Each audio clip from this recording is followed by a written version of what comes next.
نحمده ونصلي على رسوله الكريم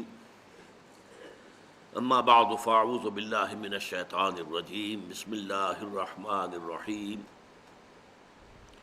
ان الذين قالوا ربنا الله ثم استقاموا تتنزل عليهم الملائكة ألا تخافوا ولا تحزنوا وأبشروا بالجنة التي كنتم توعدون نحن أولياؤكم في الحياة الدنيا وفي الآخرة ولكم فيها ما تشتهي أنفسكم ولكم فيها ما تدعون نزلا من غفور رحيم ومن احسن قولا ممن دعا الى الله وعمل صالحا وقال انني من المسلمين صدق اللہ العظیم۔ یقیناً وہ لوگ جنہوں نے کہا ہمارا پروردگار اللہ ہے پھر اس پر جم گئے، ان پر نازل ہوتے ہیں فرشتے کہ نہ خوف کھاؤ نہ غمگین ہو اور خوشخبری حاصل کرو اس جنت کی جس کا تم سے وعدہ کیا جاتا تھا۔ ہم ہیں آپ کے ساتھی دنیا کی زندگی میں بھی اور آخرت میں بھی۔ وَلَكُمْ فِيهَا مَا تَشْتَهِي أَنفُسُكُمْ، اور وہاں ہوگا آپ کے لیے وہ سب کچھ جس کی خواہش آپ کے جی میں ہوگی۔ وَلَكُمْ فِيهَا مَا تَدَّعُونَ، اور دیا جائے گا وہاں وہ سب کچھ کہ جو تم طلب کرو گے۔ اس کے بعد فرمایا نزلا من غفور الرحیم، یہ ابتدائی مہمان نوازی ہوگی اس ہستی کی طرف سے جو غفور اور رحیم ہے۔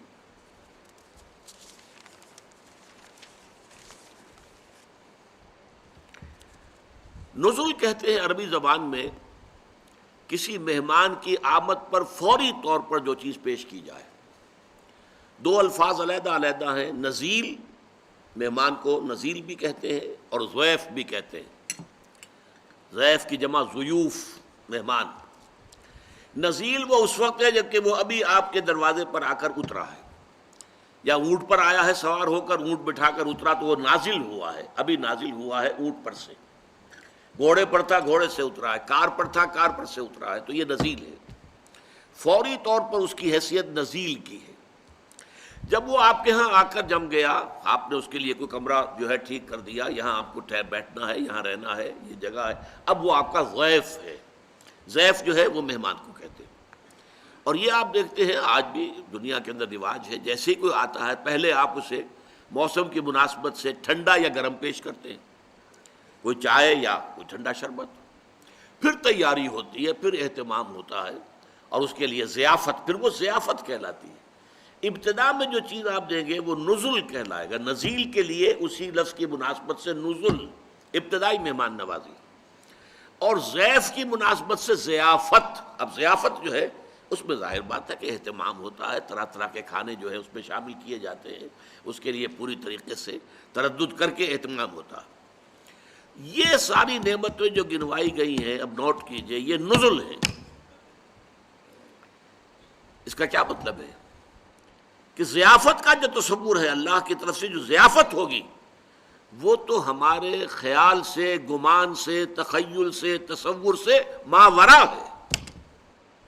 یہ سب کچھ جو ہمارے نفوس میں اشتہا تھی، لیکن ہم نے اپنی زندگی میں، حیات دنیاوی میں اللہ تعالیٰ کے احکام کی پابندی کی وجہ سے اپنے نفس کی لگامیں کھینچ کر رکھی، اپنے نفس کو وہ سب کچھ فراہم نہیں کیا جو ہم کر سکتے تھے۔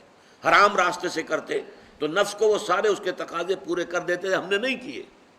اب اس کا بدلہ کیا ہے کہ قیامت میں، جنت میں آپ کے وہ سارے تقاضے جو ہیں ان کی بھرپور تسکین کا سامان کر دیا جائے گا۔ یہ اس کا بالکل منطقی طور پر جو ہے یہ اس کا بدلہ ہے، اس کی جزا ہے۔ پھر یہ کہ ہر شخص اپنے شعور کی سطح، اپنے فہم کی سطح، اس کے اعتبار سے جو طلب کرے گا وہ اس کو دے دیا جائے گا۔ لیکن یہ دونوں چیزیں مل کر بھی نزل ہیں، ابھی یہ ضیافت نہیں ہے۔ ضیافت کے اعتبار سے ذرا احادیث اگر پڑھیں گے تو یہ بخاری اور مسلم متفق علیہ اور دوسری بہت سی احادیث کی کتابوں میں موجود ہے۔ حضرت ابو ہریرہ سے رضی اللہ تعالی عنہ قال قال رسول اللہ صلی اللہ علیہ وسلم قال اللہ عز وجل، یہ حدیث قدسی ہے، حضور فرما رہے ہیں کہ اللہ تعالیٰ جل جلالہ نے عز وجل نے یہ کہا ہے، اعددت لعبادی الصالحین، میں نے اپنے نیک بندوں کے لیے تیار کیا ہے وہ کچھ، ما لا عین رات، جو کسی آنکھ نے دیکھا نہیں، ولا اذن سمعت، اور کسی کان نے سنا نہیں، وما خطر علی قلب بشر، اور کسی انسان کے دل پر اس کا خیال تک کبھی نہیں گزرا۔ پھر حضور نے فرمایا وَقْرَؤُوا إِن شِئْتُمْ، اگر تم چاہو تو اس مضمون کی مناسبت سے قرآن کے یہ الفاظ پڑھ لو، فَلَا تَعْلَمُ نَفْسٌ مَّا أُخْفِيَ لَهُم مِّن قُرَّةِ أَعْيُنٍ، سورہ یہ سجدہ کی آیت ہے، یہ حامیم سجدہ ہے جو ہم پڑھ رہے ہیں، اور صرف سورہ سجدہ جو ہے یہ ہے سورہ سجدہ علیحدہ الف لام میم سجدہ۔ فلا تعلم نفس، کسی جی کو معلوم ہی نہیں ہے، جو کچھ ہم نے چھپا کر رکھا ہے ان کے لیے آنکھوں کی ٹھنڈک کے اعتبار سے، جو کچھ ہم نے ان کے لیے تیار کیا ہوا ہے وہ کسی انسان کے علم میں آ ہی نہیں سکتا۔ ما لا عین رات، کسی آنکھ نے دیکھا نہیں، ولا اذن سمعت، کسی کان نے سنا نہیں، وما خطر علی قلب بشر، کسی انسان کے دل پر اس کا احساس اور خیال تک نہیں گزرا۔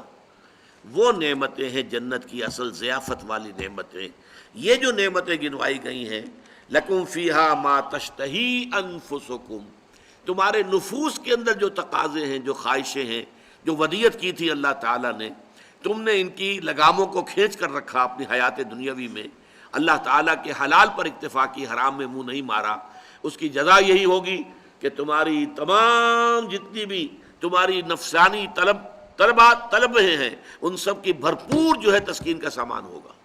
اور پھر جو تم مانگ سکو، مانگو جو مانگو، مانگو جو مانگنا ہو۔ اب ظاہر بات ہے ہر شخص اپنی ذہنی سطح کے مطابق مانگے گا۔ یہ تو ہے نزلا من غفور الرحیم، اس ہستی کی طرف سے ہے جو غفور اور رحیم ہے۔ باقی جیسا کہ میں نے عرض کیا، جو اصل ضیافت ہے وہ تو وہیں جا کر معلوم ہوگی، اللہ نے وہاں پہنچا دیا تب پتہ چلے گا۔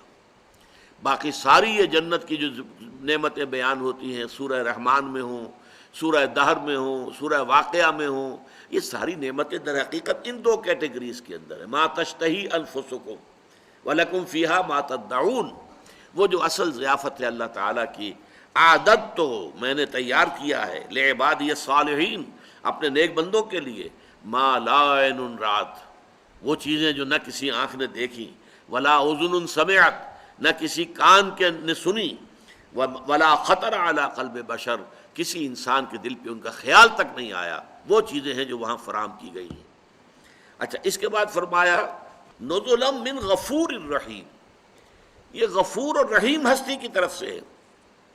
یہ الفاظ یہاں کیوں لائے گئے؟ تاکہ یہ واضح ہو جائے کہ جنت کا حصول محض اپنی کوشش، جد و جہد، اپنے اعمال سے ممکن نہیں۔ جب تک کہ اللہ تعالیٰ کی شان غفاری اور شان رحیمی جو ہے دستگیری نہ کرے، اس وقت تک جو ہے جنت کا حصول ممکن نہیں ہے۔ اس ضمن میں ایک حدیث سن لیجئے، یہ حدیث مسلم شریف کی ہے، حدیث نبوی عن ابی ہریرہ رضی اللہ تعالی عنہ قال قال رسول اللہ صلی اللہ علیہ وسلم قاربوا وسددوا واعلموا انه لن ينجو احد منكم بعمله قالوا ولا انت یا رسول اللہ قال ولا انا الا ان يتغمدني ربي برحمت منه وفضل۔ حضور نے فرمایا دیکھو، سیدھے راستے پر چلنے کی کوشش کرتے رہو، اور استقامت، سداد کے معنی استقامت ہے۔ امام نووی نے سداد کے معنی مسددو جو آیا ہے مستقیم رہو، ان الذین قالوا ربنا اللہ ثم استقاموا۔ اور یہ جان لو کہ تم میں سے کوئی شخص بھی محض اپنے عمل کے بنیاد پر نجات حاصل نہیں کر سکے گا۔ اس پر کسی صحابی نے بڑی جرأت کا، بڑی جسارت کا معاملہ کیا، ولا انت یا رسول اللہ، اے نبی، اے اللہ کے رسول، کیا آپ بھی محض اپنے عمل کی بنیاد پر جنت میں نہیں جا سکیں گے؟ غور کیجئے، بڑی ہمت کی کسی نے، اور ہمیں ان کا شکر گزار ہونا چاہیے۔ اگر وہ یہ ہمت نہ کرتے تو جو جواب حضور نے دیا وہ ہم تک کیسے پہنچتا، یہ حقائق کیسے ہم تک پہنچتے؟ فرمایا ولا انا، ہاں میں بھی، الا ان یتغمدنی ربی برحمت منہ وفضل، الا یہ کہ میرا پروردگار مجھے ڈھانپ لے اپنی رحمت اور فضل سے۔ جب تک اللہ تعالیٰ کا فضل اور رحمت مجھے ڈھانپ نہیں لے گا میں بھی داخل نہیں ہو سکتا۔ تصور کیجئے ہم نے کتنا آسان سمجھا ہے، لوگ آسان سمجھتے ہیں مسلمان ہونا، یہ شہادت گئے الفت میں قدم رکھنا ہے، لوگ آسان سمجھتے ہیں مسلمان ہونا۔ ہمارے نزدیک، ہمارے عوام کے نزدیک تو محض یہ بات کہ ہم مسلمان ماں باپ کے گھر پیدا ہو گئے، مسلمانوں کے سے نام ہے، کبھی کبھی جب اللہ توفیق دے دیتا ہے خاص نماز پڑھ لیتے ہیں، ٹھیک ہے، اور ہم لیکن جنت تو ہمارا پیدائشی حق ہے، برتھ رائٹ، یہ ہمارا حق ہے، جیسے بھی ہے، لیکن تیرے محبوب کی امت میں ہے، جب تیرے محبوب کی امت میں ہے تو ظاہر بات ہے کہ ہم تو بخشے بخشائے ہیں۔ یہ تصور ہے ہمارے عوام کا، اور رسول اللہ فرما رہے ہیں قاربو وسددو، دیکھو سیدھے راستے پر چلو اور استقامت کا مظاہرہ کرو، وَاعْلَمُوا أَنَّهُ لَن يَنْجُوَ أَحَدٌ مِّنكُمْ بِعَمَلِهِ، اور اس چیز کو پیش نظر رکھو کہ تم میں سے کوئی بھی محض اپنے عمل کی بنیاد پر نجات نہیں پا سکے گا۔ قالوا، لوگوں نے کہا وَلَا أَنْتَ يَا رسول اللہ، اے اللہ کے رسول کیا آپ بھی؟ قالا وَلَا أَنَا، ہاں میں بھی نہیں، إِلَّا أَن يَتَغَمَّدَنِي رَبِّي بِرَحْمَةٍ مِّنْهُ وَفَضْلٍ، اللہ یہ کہ پروردگار مجھے ڈھانپ لے، اپنی رحمت کی چادر مجھ پر تان دے، اپنے فضل کی چادر مجھ پر تان دے، اسی شکل میں جنت میں داخل ہوں گا۔ نزلا من غفور الرحیم، یہ نزل ہوگا اس ذات کی طرف سے جو غفور الرحیم ہے۔ اب اگلا مرحلہ کیا ہے؟ جس شخص کی باطنی کیفیات یہ ہیں، اب نوٹ کر لیجئے، جس کو ہم نے ان 3 آیتوں میں پڑھا، اللہ کی ربوبیت پر دل ٹھک گیا، اللہ کی رزاقیت پر دل ٹھک گیا، وہ رزق ہم پہنچائے گا، ایسے شخص کی اصل امنگ، اصل خواہش کیا ہوگی دنیا میں؟ کیا مال و دولت دنیا کا وہ حریص ہوگا؟ کیا دنیا کی آسائشوں اور تعیشات کی اس کے اندر طلب ہوگی؟ یہ اولیاء اللہ، ان کی ایک ہی طلب رہ جاتی ہے دنیا میں، آخرت میں طلب اللہ راضی ہو جائے، اللہ سے محبت، جنت میں داخلہ، وہ آخرت کی طلب ہے۔ دنیا میں صرف ایک طلب ہوگی، میں جتنے بھی زیادہ سے زیادہ لوگوں کو اللہ کے راستے پر لا سکوں، جو بھٹکے ہوئے ہیں، بھولے ہوئے ہیں، سوئے ہوئے ہیں، مدہوش ہیں، مال مست ہیں، حال مست ہیں، ان کو میں اس مستی کی کیفیت سے نکالوں، غفلت کی کیفیت سے نکالوں، ان کا رخ سیدھا کروں، وہ بھی اللہ سے محبت کریں، وہ بھی اللہ پر ایمان لائیں، ان کا بھی قلبی رشتہ اللہ کے ساتھ استوار ہو جائے۔ یہ ہوگی ان کی اصل طلب، یہ ہوگی ان کی اصل خواہش۔ دنیا کی کسی اور شے کے لیے کوئی بھاگ دوڑ، میں اپنا وقت صرف کروں تاکہ دنیا کی کچھ آسائشیں حاصل کر سکوں، کیوں نہ وہی وقت صرف کروں کہ اللہ کے کچھ بندوں کو اللہ کے سیدھے راستے کی طرف بلا لوں۔ میرا اپنا وہی وقت ہے نا، میں اگر تعیشات کی فکر کروں گا تو کچھ وقت لگانا پڑے گا، محنت کرنی ہوگی، کچھ کمانا ہوگا، کما کر میں اپنے لیے عیش کے سامان فراہم کر سکوں گا۔ یہی میرا اصل سرمایہ، میرا وقت ہے۔ اس وقت کو کیوں نہ میں لگاؤں کہ کچھ اللہ کے بندوں کو سیدھی راہ پر لے آؤں۔ حضور نے فرمایا ایک مرتبہ حضرت علی سے رضی اللہ تعالی عنہ، یا علی ان یہدی اللہ بک رجلا واحدا خیر لک من حمر النعم، اگر اللہ تعالیٰ تمہارے ذریعے سے کسی ایک انسان کو بھی ہدایت دے دے تو یہ تمہارے لیے سرخ اونٹوں سے بڑی دولت ہوگی۔ عرب کی اصل دولت اونٹ، نر اونٹ ہو، جوان ہو، کیا کہنے ہیں، مادہ ہے، گابن ہے، کیا کہنے، بڑی دولت ہے. اور سرخ اونٹ جو ہے ان کے ہاں بہت قیمتی شمار ہوتا تھا. ان یہدی اللہ بک رجلا واحدا، ہدایت دیتا اللہ، تم نہیں دے سکتے، تمہارے ذریعے سے اللہ ہدایت دے دے. یہ ہے اصل الفاظ. حضور اپنے بارے میں فرماتے ہیں اللہ معطی وانا قاسم، دینے والا، عطا کرنے والا صرف اللہ ہے، میں تو تقسیم کرنے والا ہوں. انا القاسم، تقسیم کرنے والا. معطی، عطا کرنے والا، دینے والا وہ اللہ ہے. داتا وہ ہے اور کوئی داتا نہیں. داتا ایک اللہ ہے، دینے والا وہ ہے. انا القاسم، میں تقسیم کرنے والا ہوں. ہدایت اللہ دے گا، لیکن تمہارے ذریعے سے تم ذریعہ بن جاؤ اس کی ہدایت کا، تو یہ تمہارے لیے سرخ اونٹوں سے بہتر ہے. دیکھیے اس میں ذرا تھوڑی سی بات سمجھ لیجئے. یہ جو نقشہ ہے یہ ہمارے صوفیاء کرام اولیاء اللہ پر 100% راستہ تھا. شیخ معین الدین اجمیری کیا کرنے آئے تھے یہاں؟ کوئی ایکسپورٹ امپورٹ کا کاروبار کرنے آئے تھے؟ جائیداد بنانے آئے تھے؟ علی حجویری رحمۃ اللہ علیہ تو اس وقت آئے ہیں یہاں جہاں پہلے یہاں مسلمانوں کی حکومت قائم ہو چکی تھی. اس اعتبار سے ان کا یہاں آنا اتنی بڑی بات نہیں ہے. مسلمان حکومت پہلے قائم تھی یہاں آ گئے، بیٹھ گئے. اور معین الدین اجمیری یہ اس وقت گئے ہیں جبکہ راجپوتانے کے اندر عین راجپوتوں کا گڑھ اجمیر، وہاں تو ہندوؤں کی حکومت ہے، رائے پتھورا کی حکومت، وہاں جا کر بیٹھا اللہ کا بندہ.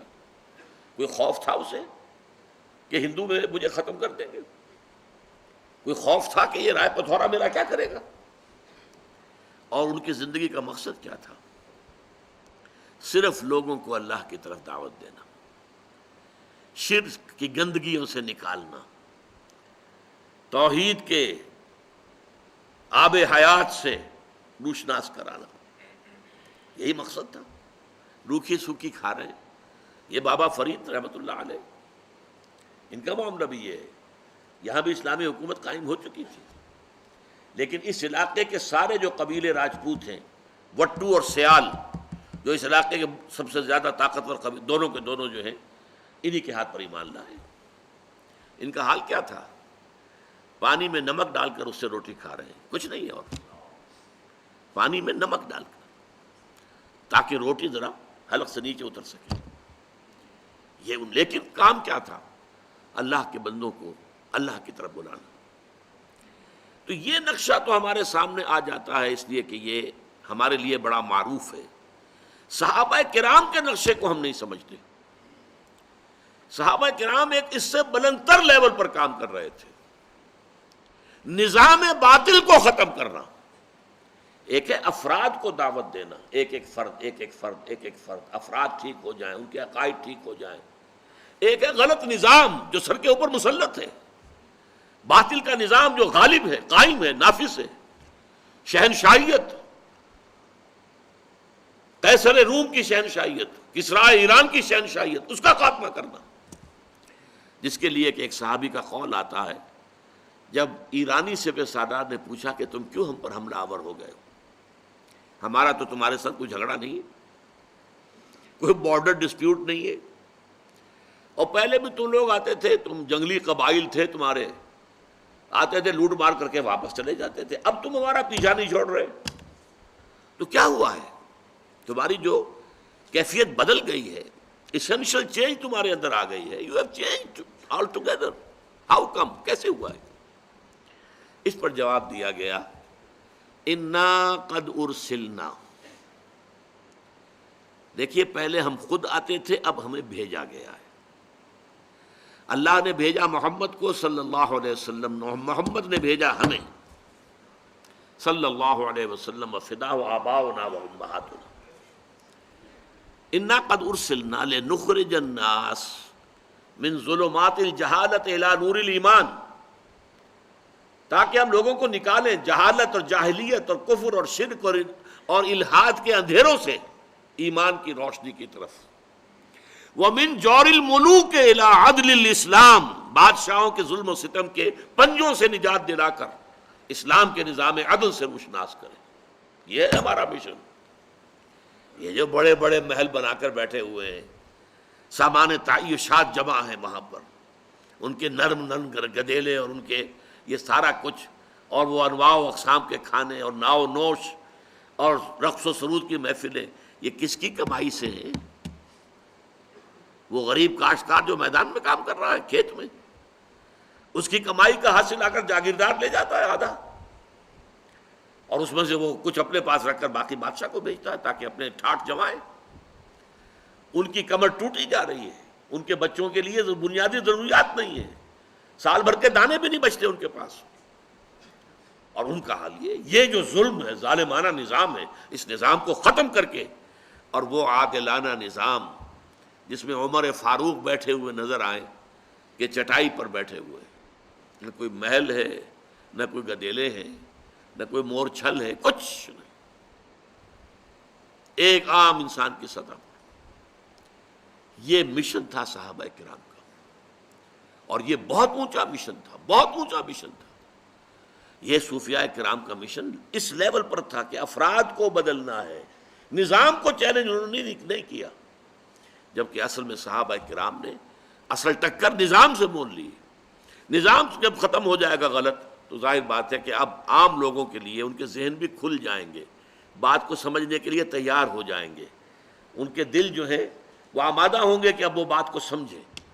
یہ ہے اصل میں اولیاء اللہ جو ہمارے ہاں ہمارا ایک تصور ہے صوفیاء کرام کے بارے میں، اور صحابہ کرام کا جو رول تھا، یہ دونوں اپنی جگہ پر نہایت ہی مستحسن رول ہے، دونوں کردار بہت عمدہ ہے، لیکن یہ کہ ان میں سے ظاہر بات ہے کہ فضیلت جو ہے وہ صحابہ کرام کے رول کو ہے کہ انہوں نے نظام جو ہے، نظام باطل ظالمانہ نظام کو شیٹر کر کے رکھ دیا۔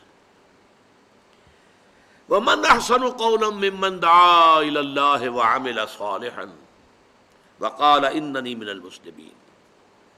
جو میں نے بتایا کہ جو لوگ اس مرتبہ ولایت پر پہنچ جائیں، ان کی اس دنیا میں ایک ہی خواہش رہ جاتی ہے کہ زیادہ سے زیادہ لوگوں کو اللہ کے راستے پر لے آئیں، اللہ سے روشناس کرا دیں، اللہ سے متعارف کرا دیں۔ یہ متعارف جو ہے معرفت سے بنا ہے نا، معرفت، متعارف کرانا، ایک دوسرے کی پہچان، لوگ اللہ کو پہچان لیں، اللہ تعالیٰ کی عظمت ان پر واشگاف ہو جائے، اللہ تعالیٰ کی ربوبیت کے وہ قائل ہو جائیں، اللہ تعالیٰ ہی کو اپنا مقصود و مطلوب اور محبوب حقیقی بنا لیں۔ اس کے لیے چیز ہے جس کا نام ہے دعوت۔ وَمَنْ أَحْسَنُ قَوْلًا مِّمَّنْ دَعَا إِلَى اللَّهِ، یہ قولاً یہاں تمیز کے لیے آیا ہے، بات کے اعتبار سے حسین ترین کون شخص ہے؟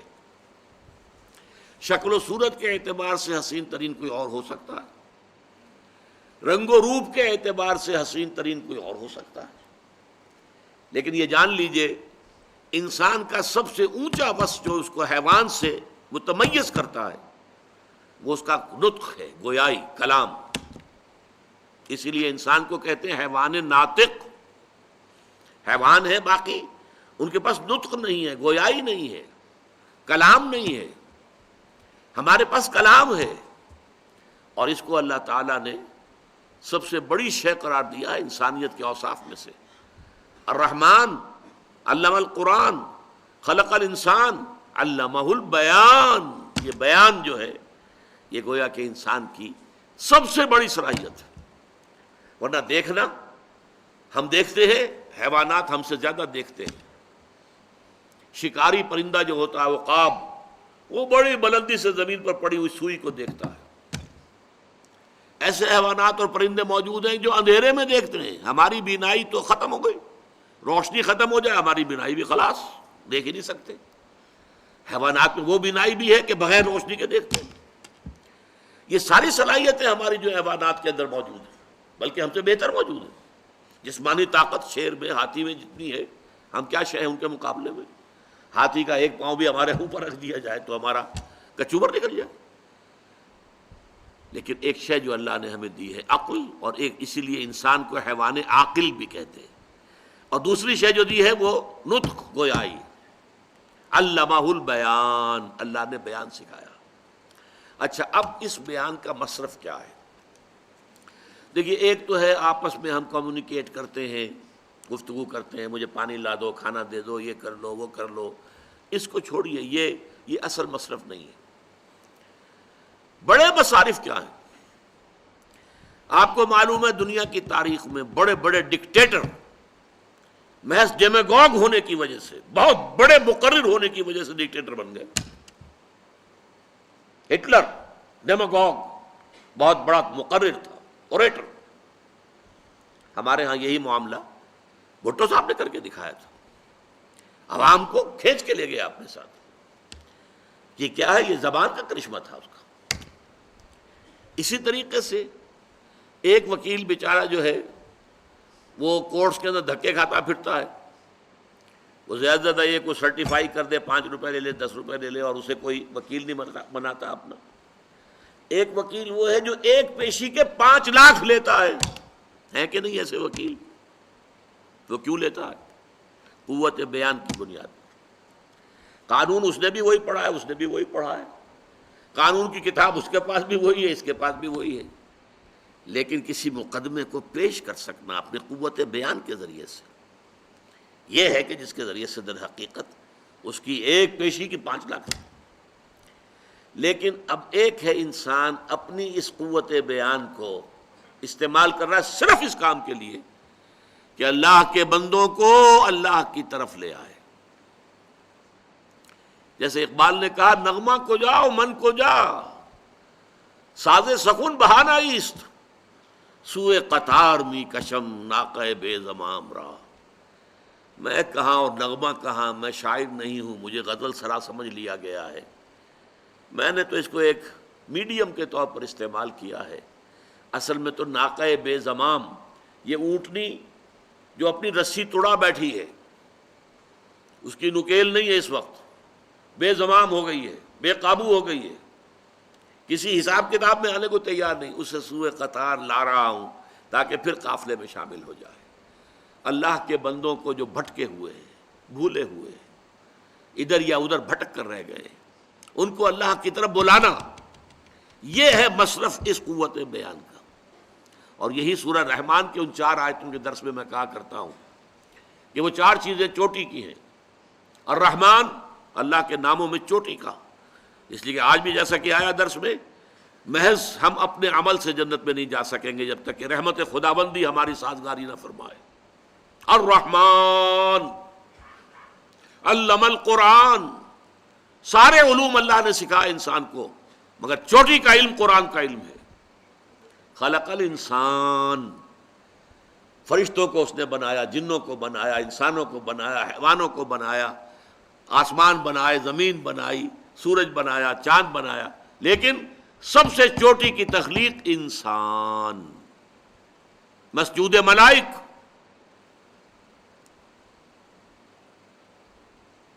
اور اس انسان کو جو صلاحیت دی چوٹی کی، علمہ البیان، اس بیان کا، اس صلاحیت، چوٹی کی صلاحیت کا استعمال ہونا چاہیے چوٹی کے کام کے لیے، اور وہ چوٹی کی چیز قرآن ہے۔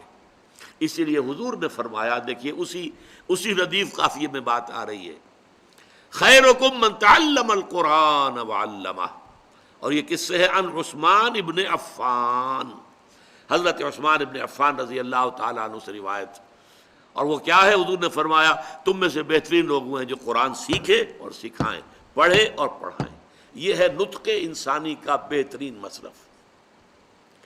وَمَنْ أَحْسَنُ قَوْلًا مِّمَّنْ دَعَا إِلَى اللَّهِ، بات کے اعتبار سے، قول کے اعتبار سے سب سے حسین، سب سے عمدہ، سب سے اعلیٰ، سب سے عرفہ کون ہے؟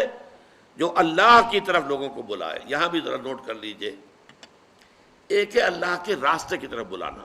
سورہ نحل کے آخر میں فرمایا، ادعو الی سبیل ربک بالحکمۃ والموعظۃ الحسنۃ وجادلھم باللتی احسن، اللہ کے راستے کی طرف بلانا، امر اور بالمعروف نہی عن المنکر کرنا، یہ سب ہے، لیکن یہ لوور لیول ہے۔ چوٹی کیا؟ اللہ کی طرف بلاؤ، اللہ سے متعارف کراؤ، اللہ کی معرفت دلوں میں پیدا کرو، اللہ ہی کو ان کا محبوب حقیقی، مطلوب و مقصود اصلی بنا دو۔ یہ تواصی بالحق میں چوٹی کی بات ہوگی، اللہ کی طرف بلانا۔ جیسے کہ اب ایک کہاوت سمجھ لیجئے یا واقعہ ہے. حضرت رابعہ بصریہ جو اولیاء میں سے ولیہ ہیں اللہ کی، وہ ایک خاص جذب کی مجذوبیت کی کیفیت میں ایک روز جا رہی تھی. ایک ہاتھ میں ایک لوٹا تھا، اس میں پانی تھا، ایک ہاتھ میں ایک مشعل تھی، آگ. لوگوں نے پوچھا رابعہ کہاں جا رہی ہیں؟ کہ میں جا رہی ہوں اس آگ سے تو جنت کو جلا دوں اور اس پانی سے دوزخ کو ٹھنڈا کر دوں، تاکہ لوگ اللہ کو اللہ کے لیے چاہیں، جنت کے لیے نہ چاہیں. اللہ دوزخ سے بچنے کے لیے نہیں، اللہ کی محبت میں. لا مطلوب الا اللہ، لا مقصود الا اللہ. یہ ہے بلند ترین مقام. آپ عاشق بن جائیں اللہ کے. آپ والذین آمنوا اشد حبا للہ، اللہ تعالیٰ کی محبت میں شدید ترین. باقی بھی ٹھیک ہے، خیر کی باتیں ہیں، حق کا بات کا کہنا، تواصی بالحق، امر بالمعروف نہی عن المنکر، دعوت الی سبیل ربک، رب کے راستے کی طرف بلانا. لیکن اونچی ترین منزل کیا ہوگی؟ وَمَنْ أَحْسَنُ قَوْلًا مِّمَّنْ دَعَا إِلَى اللَّهِ. اور اب اس کے ساتھ فرمایا اس کے شرط لازم کیا ہے؟ وَعَمِلَ صَالِحًا. اگر آپ اچھی سے اچھی دعوت دے رہے ہیں لیکن آپ کا عمل اس کا متناسب نہیں ہے تو دو نتیجے ہوں گے. پہلا نتیجہ یہ کہ دعوت آپ کی غیر مؤثر ہو جائے گی. دوسرا نتیجہ یہ ہوگا کہ دعوت بدنام ہو جائے گی. لہذا آپ کا اپنا عمل درست ہونا چاہیے لازماً، وہی دلیل بنے گا، وہی در حقیقت آپ کی دعوت کے لیے اصل طاقت فراہم کرے گی. وَعَمِلَ صَالِحًا، یہ شرط لازم ہے. البتہ اس میں ایک نکتہ ہے، وہ سمجھ لیجئے. ظاہر بات ہے کہ انسان کامل کبھی بھی نہیں ہو سکتا، کہیں نہ کہیں کوئی کمی، کوئی خامی تو رہ جائے گی نا، کامل تو نہیں ہوگا. تو اس احساس کی شدت ایسی نہ ہو جائے کہ اپنی کسی اس طرح کی کمی کی وجہ سے دعوت روک دے. یہ غلط ہو جائے گا. اس سے تو شیطان کا کام بن گیا، دین کو نقصان پہنچا. لہذا یہ ذرا باریک راستہ ہے. جیسے آپ سنتے ہیں کہ وہ قیامت میں، حشر میں جو پل صراط ہے وہ بال سے زیادہ باریک اور تلوار کی دھار سے زیادہ تیز ہے. ایسے ہی دنیا میں بھی ایکسٹریمز کے مابین جب آتا آدمی نقطۂ عدل پر آتا ہے، اعتدال پر، درمیانی راستہ، وہ بڑا باریک ہوتا ہے. اگر اس وجہ سے آپ رک گئے، رکنا نہیں چاہیے. اگر آپ میں کوتاہی بھی ہے، دعوت حق دیتے رہیے.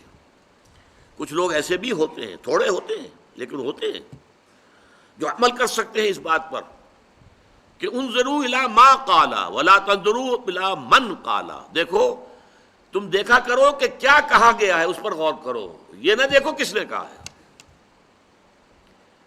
کوئی آدمی جو اچھا نہیں ہے آپ کو ہیرا دے رہا ہو تو ہیرا آپ لینے سے انکاری کریں گے؟ نہیں. لہذا تم یہ دیکھو جو بات وہ کہہ رہا ہے وہ اچھی ہے تو اس کو قبول کرو. انظروا الی ما قال، دیکھا کرو کہ اس نے کہا کیا ہے، وہ صحیح ہے، غلط ہے، اچھی ہے، بری بات ہے. ولا تنظروا الی من قال، ادھر مت دیکھا کرو، ہو سکتا ہے اس میں کوئی کوتاہی ہو، کوئی کمی ہو. تو اب یہ دونوں پہلو میں نے آپ کے سامنے رکھ دیے. ایک تو یہ کہ مثبت طور پر تو لازم ہے، یہ ہونا یہ چاہیے آپ کا عمل درست ہو. موٹے موٹے اعمال تو درست ہوں، حرام چیزوں سے تو آپ نے اجتناب کر لیا ہو. ٹھیک ہے، کسی مکروہ تنزیہی کسی کام کے اندر اگر آپ مصروف ہیں، چلیے اللہ تعالیٰ معاف فرمائے گا. اگر کوئی چھوٹے چھوٹے گناہ ہیں، صغائر ہیں، وہ خود بخود بھی دھلتے رہتے ہیں، خود بھی ختم ہو جاتے ہیں. کامل انسان کبھی نہیں ہوگا. لہذا ایسا نہ ہو کہ شدت ہو آپ کو کہ میرے دامن پر تو یہ دھبے موجود ہیں، اور یہ اسی کو زیادہ ہوگا جس کے اندر زیادہ نیکی پیدا ہو جائے گی، جس میں اپنے اندر زیادہ تقویٰ ہوگا، اس پر اپنی خامیاں کوتاہیاں زیادہ نمایاں ہو جائیں گی، اور اس کی وجہ سے وہ دعوت الی الخیر اور دعوت الی اللہ کا کام روک دے تو یہ نقصان دہ بات ہے. بلکہ یہ ہو سکتا ہے کہ وہ خیر کی دعوت دیتا رہے تو یہ آٹو سجیشن کے درجے میں خود اس کے لیے مفید ہو جائے کہ انسان سوچے کہ میں یہ کہہ رہا ہوں تو مجھے اس کے اوپر پورا اترنا چاہیے. بہرحال ان دونوں چیزوں کو سامنے رکھیے. ومن احسن قولا ممن دعا الى اللہ وعمل صالحا وقال اننی من المسلمین، یہ دوسری شرط، اور وہ یہ کہے کہ میں بھی مسلمانوں میں سے ہوں۔ اس کی کیا معنی ہے؟ ایک تو یہ کہ یہ کلمہ تواضع ہے، میں کوئی اپنے آپ کو بڑی شے نہیں سمجھتا، عام مسلمانوں میں سے میں مسلمان ہوں۔ جتنا آدمی اونچا ہو اتنا ہی سر جھکائے، جیسے کہ بہترین مثال جو ہے شیخ سعدی دیتے ہیں کہ درخت کے اوپر جب پھل لگ جاتا ہے تو شاخیں جھک جاتی ہیں۔ اگر تمہیں اللہ تعالیٰ نے اعمال صالحہ کے پھل لگا دیے تمہارے جسم میں، تمہارے وجود میں، تو جھکو، اکڑو نہیں، جھکنا۔ یہ ہم پڑھ چکے ہیں تیسرے درس میں بھی، وَلَا تُصَعِّرْ خَدَّكَ لِلنَّاسِ وَلَا تَمْشِ فِي الْأَرْضِ مَرَحًا إِنَّ اللَّهَ لَا يُحِبُّ كُلَّ مُخْتَالٍ فَخُورٍ۔ تو یہ شیخی خوری نہ ہو جائے، اپنے آپ کو بڑا نہ سمجھنے لگو۔ یہ ہوتا ہے، اگر اللہ نے مجھے کوئی توفیق دے دی ہے کسی برائی سے بچنے کی، اور میں کسی اور اپنے بھائی کو دیکھتا ہوں اس برائی میں ملوث، تو ایک احساس ہوتا ہے میں اونچا ہوں، یہ نیچا ہے۔ یہ نہیں ہونا چاہیے۔ یہ پیدا ہوگا آپ کی دعوت کی تاثیر ختم ہو جائے۔ برائی سے نفرت کریں، برے سے نفرت نہ کریں۔ برا تو مریض ہے، مریض سے کبھی نفرت نہیں کی جاتی، مریض سے کبھی ناراض نہیں ہوتے آپ۔ مریض جو ہے وہ تو مریض ہے، اس کو مریض جیسے سے ٹریٹ کیجیے۔ تو مرض سے جنگ ہے، مریض سے جنگ نہیں ہے۔ مریض کے ساتھ تو آپ کی خیر خواہی ہے، آپ اس کی بہتر سے بہتر جو ہے چاہتے ہیں کہ جلد سے جلد شفاء عاجلہ کاملہ حاصل ہو جائے۔ اس اعتبار سے ذرا بھی اپنے اندر اگر گھمنڈ پیدا ہو گیا، غرور پیدا ہو گیا، اگر زوم پیدا ہو گیا، عجب پیدا ہو گیا، یہ وہ چیزیں ہیں۔ حضور نے فرمایا ثلاث مہلکات و ثلاث منجیات، تین چیزیں ہیں نجات دلانے والی اور تین چیزیں ہلاک کرنے والی۔ ہلاک کرنے والی چیزوں میں آپ نے شمار کرایا، فَأَمَّا الْمُهْلِكَاتُ فَهَوًى مُتَّبَعٌ، نفس کی خواہش جس کی پیروی کر لی جائے، نفس نے کہا یہ کرو، تم نے کرنے لگ گئے، یہ نہیں دیکھا کہ حلال ہے یا حرام ہے۔ هَوًى مُتَّبَعٌ وَشُحٌ مُطَاعٌ، اور مال کی حرص جو ہے تمہارے دل میں، اگر تم اس کی پیروی کرتے ہو، اسی کے پیچھے لگتے ہو، تو یہ بھی ہلاک کرنے والی چیز ہے۔ وَإِعْجَابُ الْمَرْءِ بِنَفْسِهِ وَهِيَ أَشَدُّهُنَّ، تیسری مہلکات میں سے کیا شے ہے؟ انسان کا اپنے آپ کو کچھ سمجھنا، اعجاب المرء بنفسه، اور فرمایا وَهِيَ أَشَدُّهُنَّ، یہ جو ہے شدید ترین ہے، سخت ترین ہے۔ یہ ان تمام مہلکات میں ہوا متبعن سے بھی زیادہ شدید اور شح مطاعن سے بھی زیادہ شدید اعجاب المرء بنفسہ وہی اشدہن۔ تو اس کا ایک مطلب تو یہ ہے کہ اننی من المسلمین، میں بھی مسلمانوں میں سے ہوں، میرے اندر بھی کوتاہیاں ہیں۔ بھائی یہ جو آپ کے اندر یہ معاملہ ہے، ذرا اس کی اصلاح کر لیجئے، آپ بہت اچھے آدمی ہیں، بہت عمدہ آپ کا کردار ہے، یہ ایک داغ ہے، دھبا ہے، دھو لیجئے۔ پھر یہ کہ یہ بات کہی جائے، تنہائی میں کہی جائے، اکیلے میں کہی جائے، پبلک میں ڈنکا نہ پیٹا جائے، اس کا ڈھنڈورا نہ پیٹا جائے، جس سے اس میں ایک ریئیکشن پیدا ہو۔ عزت نفس جو ہے وہ انسان کی مجروح ہوتی ہے، کہ اس نے مجھے پبلک کے اندر جو ہے ذلیل کر دیا ہے، تو اس کا نتیجہ الٹا نکلے گا۔ اسے بڑی حکمت کے ساتھ ادعو الی سبیل ربک بالحکمت والموعظۃ الحسنۃ وجادلہم باللتی احسن، اپنے رب کے راستے کی طرف بلاؤ، لیکن کس طور سے؟ حکمت کے ساتھ بلاؤ، اور اچھی نصیحت، واعظ حسنہ، اور کہیں جھگڑنا پڑ جائے تو بھی خوبصورتی کے ساتھ جھگڑو۔ دوسرا اس کے اندر ایک اور مفہوم ہے، اور وہ یہ ہے فرقے واریت سے بچنا۔ کوئی صالح آدمی، کوئی بھی اللہ کا ولی، کوئی بھی داعی اللہ، وہ کھڑے ہو کر اپنا جو ہے فرقہ علیحدہ بنا رہے، یہ بڑی تباہی ہے۔ قال اننی من المسلمین، ہم بھی مسلمان ہیں، بس۔ جماعت ایک مختلف شے ہے، مسلمانوں میں سے کچھ لوگ ایک کام کے لیے جمع ہو جائیں، وہ جماعت ہے۔ فرقہ ایک مختلف شے ہے، وہ نسلاً منتقل ہوتا ہے، فلاں فرقے کے باپ ہے تو فلاں اسی کا بیٹا ہو جائے گا۔ جماعت میں آدمی شریک ہوتا ہے اپنے اختیار سے، اپنے سمجھ سے، اپنے فہم سے، کسی مقصد کے خاطر، کسی نصب العین کے لیے اس کا اپنا چوائس ہوتا ہے، اس میں شامل ہوتا ہے. لیکن تفرقہ جو ہے، ولا تفرقو، فرقہ جو ہے، فرقہ بازی، فرقہ پرستی، نیا فرقہ بنا دینا، نیا نام رکھ لینا اپنے لیے، نہیں. قال اننی من المسلمین، سورہ حج میں فرمایا ہوا سماکم المسلمین من قبل وفی ھذا، اے مسلمانوں تمہارا نام اللہ نے مسلمین رکھا ہے، پہلے بھی اور اب بھی. قرآن میں بھی تمہارا نام مسلمین ہے، اور اس سے پہلے بھی. امت مسلمتن، حضرت ابراہیم اور اسماعیل نے دعا کی تھی پروردگار ہماری اس اولاد میں سے ایک امت مسلمہ برپا کیجیے، اور ان میں ہی اپنا ایک رسول اٹھائی ہو صلی اللہ علیہ وسلم، جو انہیں تیری کتاب کی آیات پڑھ کر سنائے اور کتاب کی تعلیم دے اور حکمت دے، حکمت سکھائے اور ان کا تزکیہ کرے، انہیں پاک کرے. ومن احسن قولا ممن دعا الى اللہ وعمل صالحا وقال اننی من المسلمین ولا تستوی الحسنۃ ولا السیئۃ. اب یہاں پر مضمون ایک بہت بڑا شروع ہو رہا ہے، لیکن اس کو تو انشاءاللہ اگلی ہی نشست میں ہم لیں گے.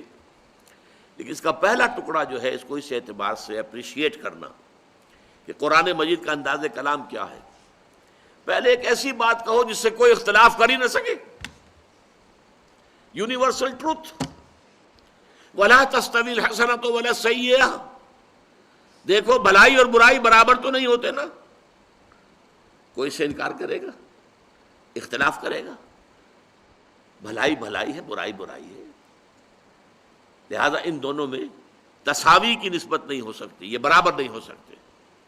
اس پر بلڈ کیا ہے آگے چل کر کہ اگر تمہاری مخالفت کی جائے، تمہیں ستایا جائے، تمہیں ایذائیں پہنچائی جائیں، اس لیے کہ یہ ہم پڑھ چکے ہیں اپنے تیسرے سبق میں، یا بنی اقم الصلاۃ وامر بالمعروف ونہی عن المنکر واصبر علی ما اصابک. نماز قائم رکھ اور نیکی کا حکم دے، بدی سے روک، اور پھر جو بیتے اسے جھیل، برداشت کرو. تو جھیلنا اور برداشت کرنا اس کے بھی رتبے ہیں مختلف. ایک تو یہ ہے کہ آپ کو کسی نے گالی دی، آپ جھیل گئے، برداشت کر دیا، خاموش رہے، جواب نہیں دیا.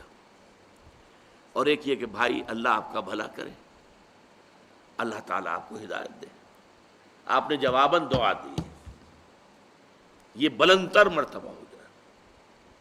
تو جیسا کہ میں نے عرض کیا تھا کہ یہ اس مقام پر جو کہ عنقارہ بلندست آشیانہ، جو انسانیت کے لیے بلند ترین درجہ ہے، اس سے اوپر درجہ صرف ایک ہے، نبوت. لیکن نبوت وہ بھی شے ہے، اکتسابی نہیں ہے، آدمی اسے خود حاصل نہیں کر سکتا. بلکہ ہے کہہ رہا ہوں تو غلط کہہ رہا ہوں، تھی، اب تو وہ ماضی کی شے ہے، دروازہ بند ہو چکا. ختم نبوت، حضور پر نبوت کا اختتام ہو چکا، اب کوئی نبی نہیں آپ کے بعد. جس نے دعویٰ کیا وہ دجال ہے، اور وہ کذاب ہے، جھوٹا ہے، مرتد ہے، واجب القتل ہے. لیکن اب جو نبوت جو ہوتی تھی، جب تھی، اس وقت بھی اکتسابی نہیں تھی، کسبی نہیں تھی، وہ بھی تھی. اللہ جس کو چاہے چن لے. ان اللہ اصطفیٰ آدم و نوحا وآل ابراہیم وآل عمران علی العالمین، اللہ نے چن لیے. اللہ کا چناؤ، اللہ کی پسند.